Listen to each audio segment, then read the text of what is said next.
Good morning, everybody. I am Dr. Pindi Sai Baba. In the first part of my video on control of EHP in shrimp farming, I have already given detailed information on EHP infection. If you have missed the video, a link is given in the description below. Now I will proceed to second part of the video. In the second part of the video, I am going to discuss about the practical, preventive and control measures to be applied in culture systems for EHP. Suggested measures for the prevention and control of EHP. Farmers should know clearly that there is no drug for the control of EHP infection in shrimp. Hence, best management practices are the only way to keep this parasite away from the culture system. The spores of EHP have thick walls and are not easily inactivated. Total elimination of EHP spores may not be possible, but it is possible to lessen its load in the ponds. The traditional biosecurity concepts and disinfection protocols applied for viral diseases might be ineffective to solve the EHP problem. So, it is necessary to develop specific biosecurity and disinfection protocols for controlling EHP. Dealing with EHP requires a two-tier strategy incorporating hatchery biosecurity and farm biosecurity. Hatcheries need to play a key role in the elimination of EHP in shrimp culture. Because if EHP infection occurs at hatchery, it is easily spread to farming sector through peels or seed. So, with the current available knowledge on EHP, the hatcheries are expected to consistently supply EHP-free seed to farmers. But they are failed and the reasons for failure need to be urgently determined and rectified. Now let us discuss about the biosecurity risks associated with the entry of EHP into the hatchery system. Next, possible entry of EHP into hatchery. In this flow chart, you can observe 4 possible entry points of EHP into the hatchery system. Number 1, incoming water or source water. Especially brain water users need to take additional precautions in the disinfection of source water. Number 2, facility and infrastructure. The hatchery facilities and infrastructures shall be properly disinfected before starting new production cycle. Number 3, operational inputs. It is very important and should be given top priority. The operational inputs used in hatchery like brooders, napoli, feed, Artemia, etc. are also a source of EHP infection. Use of live feeds like polychaetes is a high risk factor for EHP and it is the main cause of infection in hatchery. Number 4, human activities like technical shortcomings, poor understanding of standard operating principles and commercial outlook of hatchery apparatus is also a cause of concern for EHP infection. So, strict implementation of biosecurity ensures prevention of EHP and other pathogens entry into the hatchery and going out of the hatchery to farming sector. The first and foremost is the sanitation of the hatchery because once the infection occurs at a hatchery, it is spread to culture ponds very easily. As already stated in the previous slide, EHP may be infected at a hatchery level through contaminated broodstock and napoli, live feeds like polychaetes and artemia, fresh feeds like molluscans, and source water. Next, it is possible that even the SPF shrimp broodstock can harbor EHP spores. So, checking the broodstocks or napoli for EHP is highly essential. Pond-reared broodstock should not be used. It is a common practice for hatcheries to routinely feed live polychaete worms and fresh molluscans like oyster, mussel and squid to broodstock to increase napoli production. The live and fresh feeds are potential carriers of EHP. So, usage of live and fresh feeds is a major biosecurity risk at hatcheries. Live feed should be frozen at -20 degrees centigrade for at least 48 hours before use or pasteurized with heating at 70 degrees centigrade for 15 minutes to kill the ineffective stages of EHP. It is possible that pasteurization would reduce the yield of naphthalene from the broodstock. The loss may be compensated by increasing selling price of seed, keeping in view the loss caused by EHP. It is safe to use SPF live feeds for broodstock, though it is a difficult task involving huge financial budget and technology. Hatchery operators are advised to develop their own technologies for the production of SPF polychaetes. In this regard, 5 to 6 hatchery operators may be grouped together with pooled fund and shared human resources to achieve the goal. The government shall also take up initiation in this regard, keeping in view the large interest of safe and sustainable dollar-earning shrimp culture industry. The source water must be treated with mechanical filtration, ozone disinfection, and UV disinfection in addition to standard disinfection protocols. The brain water users transporting hypersaline water from the salt pans should take additional precautions. Next, maturation and hatchery facilities, including all inputs should be dried out completely, washed and then disinfected with sodium hydroxide and esterified chlorine prior to starting a new production cycle. This will help in minimizing EHP risk. EHP infected female broodstock shrimp release spores in the feces which contaminate eggs and naphthalene surfaces in spawning tanks. Hence, eggs and naphthalene should be washed thoroughly with clean hatchery water and chemicals like iodine, formaldehyde, etc. to remove EHP spores. This is an effective method of preventing horizontal transmission of pathogens. Female broodstock should be starved for 4 to 6 hours before transfer to spawning tanks to reduce defecation in spawning tanks. The larvae and PL should be tested for EHP regularly in reputed labs during the production process in hatchery. The EHP infected PLs should be disinfected and discarded and should not be supplied to commercial seed farms. Next, about the farm biosecurity. Now I will discuss about pond preparation. Pond preparation should be done as per the BMP protocols to inactivate the EHP spores in the pond before seed stocking. After every harvest, the pond should be thoroughly dried and disinfected to destroy the EHP spores along with their carriers. It appears that farmers are somewhat confused in disinfection protocols of EHP in earthen ponds. Farmers should know that the disinfection protocol should be based on the type of the substratum of culture system. It is recommended to use chemicals like sodium hydroxide and esterified chlorine to disinfect the concrete and HDPE lined ponds.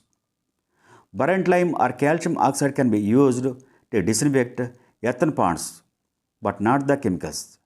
The total area including pond bottom and slopes of the pond dikes should also be considered in the calculation of lime dosage as shown in the slide.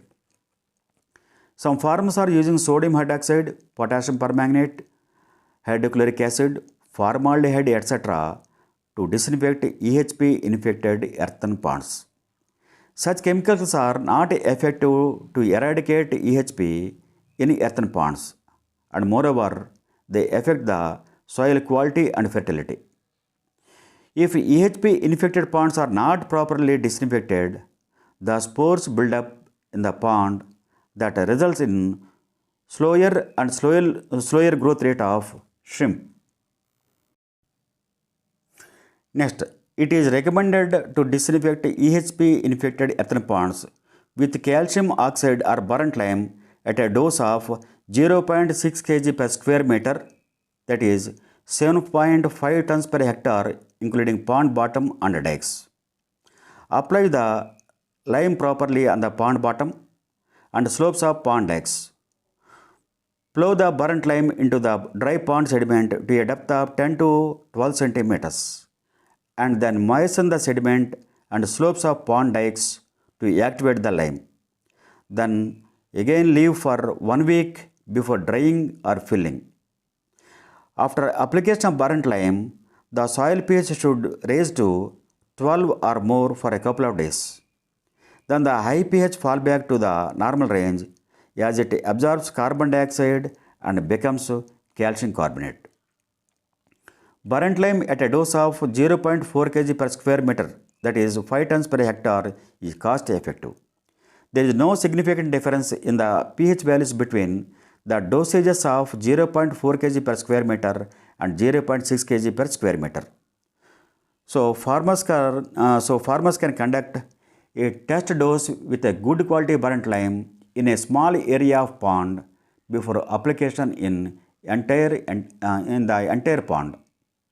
Remember that liming should be aimed at raising soil pH to 12 or more. The aging of water before stocking may reduce EHP infection. Next, it has been studied in laboratory conditions that spore germination can be completely inhibited by applying 40 ppm of 65% active chlorine, 15 ppm of potassium permanganate, and 20% ethanol for 15 minutes. But the impact of such strong chemicals on soil quality is not yet studied, and farmers are advised not to follow such chemical treatments in earthen ponds. These chemicals are tested in lab conditions only, but not in the field conditions. Next, farmers should follow best management practices from the early stages of culture period to prevent EHP infection from environmental sources. It is advised to stock PCR screened EHP free seed at low stocking density. Collect fecal matter and PLs from PL tank for PCR testing of EHP. Don't purchase seed from commercial seed farms as they are highly contaminated with pathogens.